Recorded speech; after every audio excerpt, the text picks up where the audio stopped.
In 2025, as digital surveillance becomes more sophisticated and data collection more deeply embedded into everyday technology, the question of who truly controls your computer has never been more important.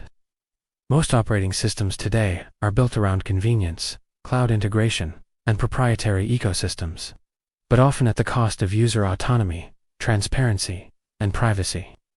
This is where PureOS enters the conversation, not as just another Linux distribution, but as a philosophical and technical response to the modern computing landscape.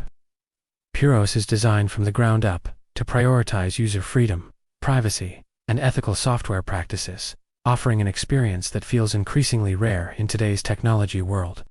PureOS is developed and maintained by Purism, a company that has made a strong and sometimes controversial commitment to digital freedom. Unlike many Linux distributions that may include proprietary drivers, firmware blobs, or software with questionable data practices, PureOS is built entirely on free and open-source software, as defined by the Free Software Foundation. This distinction is not cosmetic. It means that every piece of software included in the operating system can be inspected, modified, and redistributed by users. There are no hidden binaries, no closed-source components quietly running in the background, and no vendor lock-in mechanisms disguised as convenience features. At its core, PureOS is based on Debian, one of the most stable and respected Linux distributions in existence. Debian's reputation for reliability, security, and community-driven governance provides a solid foundation for PureOS. However, PureOS is not just a rebranded Debian. It takes Debian's testing branch and refines it with a strict commitment to software freedom, removing any packages that rely on non-free components.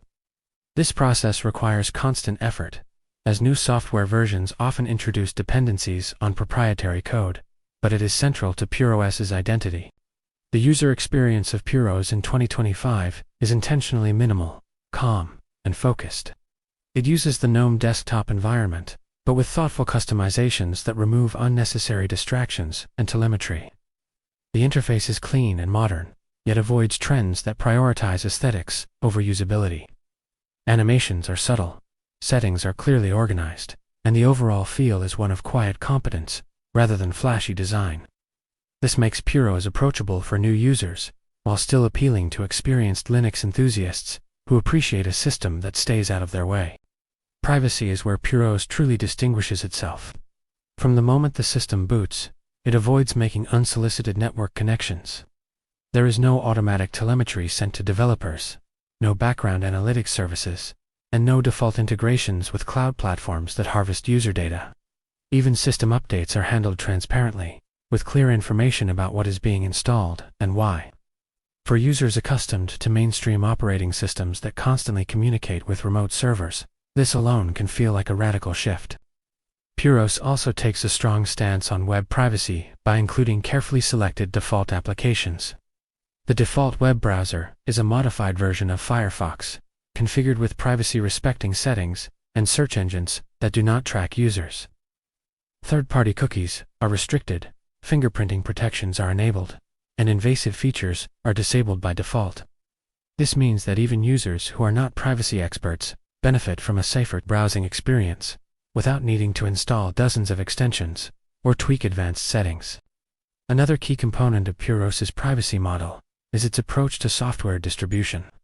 Applications are primarily delivered through PureOS's own repositories and its App Store, which focuses on free software and sandboxed applications. This reduces the risk of malicious software and ensures that applications adhere to the system's ethical standards. Flatpak support allows applications to run in isolated environments, limiting their access to system resources and user data. In 2025, as software supply chain attacks become more common, this layered approach to application security is increasingly important. Security in PureOS goes beyond privacy settings and software choices. The system is designed with security best practices in mind, including full disk encryption, secure boot support on compatible hardware, and regular security updates. While PureOS avoids proprietary firmware, it still provides practical tools to help users protect their data from physical and remote threats. Disk encryption can be enabled during installation, ensuring that even if a device is lost or stolen, the data remains inaccessible without the proper credentials. One of the most discussed aspects of PureOS is its relationship with Purism's hardware, particularly the Librem line of laptops and smartphones. PureOS is optimized to run on Librem devices, which are designed to minimize proprietary components and include hardware kill switches for the camera, microphone, Wi-Fi, and Bluetooth. In 2025, these features remain rare in mainstream hardware, making Librem devices uniquely appealing to journalists, activists, developers, and anyone with high security needs. However, PureOS is not limited to Purism hardware and can be installed on many standard PCs and laptops, although users may encounter limitations if their hardware requires proprietary drivers. This hardware compatibility trade-off is one of the most important considerations for potential PureOS users. By refusing to include non-free drivers and firmware, PureOS may not support certain Wi-Fi cards, graphics, chips, or peripherals out of the box. This is not a technical limitation so much as a philosophical choice. PureOS prioritizes user freedom over convenience, even when that choice leads to friction. For some users, this is a deal-breaker. For others, it is precisely the point, serving as a reminder of how dependent modern computing has become on opaque technologies. Despite these challenges, PureOS has made significant progress in usability and compatibility by 2025.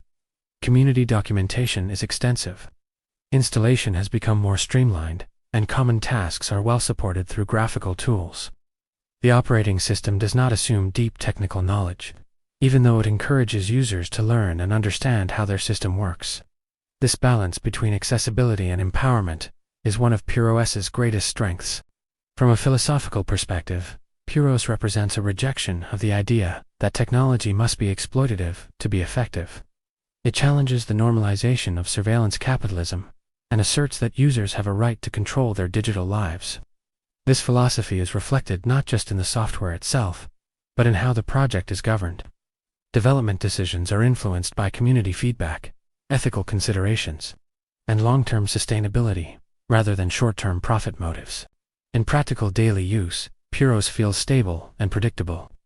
Updates are frequent but not disruptive, and system behavior is consistent across versions. Applications launch quickly, system resources are used efficiently, and there is a noticeable absence of background processes competing for attention or data. For users coming from Windows or macOS, this sense of calm and control can be refreshing, even liberating. In 2025, the relevance of PureOS is arguably greater than ever. As governments expand digital surveillance programs, corporations collect increasingly detailed user profiles, and artificial intelligence systems rely on massive amounts of personal data. The need for privacy-respecting alternatives becomes urgent. PureOS does not claim to make users invisible or immune to all threats, but it provides a foundation for ethical computing that aligns with democratic values and human rights. It is also worth noting that PureOS is not about isolation or rejecting modern technology entirely. It supports modern development tools, multimedia applications, and communication platforms, as long as they respect user freedom. Developers can write code, creators can edit media, and professionals can work productively without sacrificing their principles. The system proves that freedom and functionality are not mutually exclusive. For those willing to embrace its philosophy, PureOS offers more than just an operating system. It offers a statement about what computing can and should be. It invites users to question default assumptions, to take responsibility for their digital environment, and to support a broader movement toward ethical technology. In a world where software increasingly dictates how we live, work, and communicate, that invitation carries significant weight. Ultimately, PureOS in 2025 stands as a reminder that technology is a choice. The tools we use shape our behavior, our privacy, and our freedom. By choosing an operating system that puts those values first, users send a message that convenience should not come at the cost of autonomy. PureOS may not be for everyone, but for those who care deeply about privacy, transparency, and freedom. It represents one of the most principled and forward-thinking options available today.